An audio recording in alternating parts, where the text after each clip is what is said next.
More Than One Way to Skin a Cat, Adventures in Creative Thinking Part 1. How many times have you caught yourself saying that there could be no other solution to a problem and that problem leads to a dead end? How many times have you felt stumped knowing that the problem lying before you is one you cannot solve? No leads. No options. No solutions. Did it feel like you had exhausted all possible options and yet are still before the mountain large, unconquerable, and impregnable? When encountering such enormous problems, you may feel like you're hammering against a steel mountain. The pressure of having to solve such a problem may be overwhelming. But rejoice. There might be some hope yet. With some creative problem-solving techniques you may be able to look at your problem in a different light. And that light might just be the end of the tunnel that leads to possible solutions.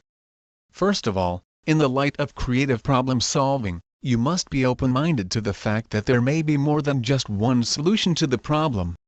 And, you must be open to the fact that there may be solutions to problems you thought were unsolvable. Now, with this optimistic mindset, we can try to be a little bit more creative in solving our problems. Number 1. Maybe the reason we cannot solve our problems is that we have not really taken a hard look at what the problem is. Here, trying to understanding the problem and having a concrete understanding of its workings is integral solving the problem. If you know how it works, what the problem is, then you have a better foundation towards solving the problem. Not trying to make the simple statement of what problem is. Try to identify the participating entities and what their relationships with one another are. Take note of the things you stand to gain and lose from the current problem. Now you have a simple statement of what the problem is. Number 2. Try to take note of all the constraints and assumptions you have towards a problem. Sometimes it is these assumptions that obstruct our view of possible solutions. You have to identify which assumptions are valid, and which assumptions need to be addressed. Number 3. Try to solve the problem by parts. Solve it going from general view towards the more detailed parts of the problem. This is called the top-down approach.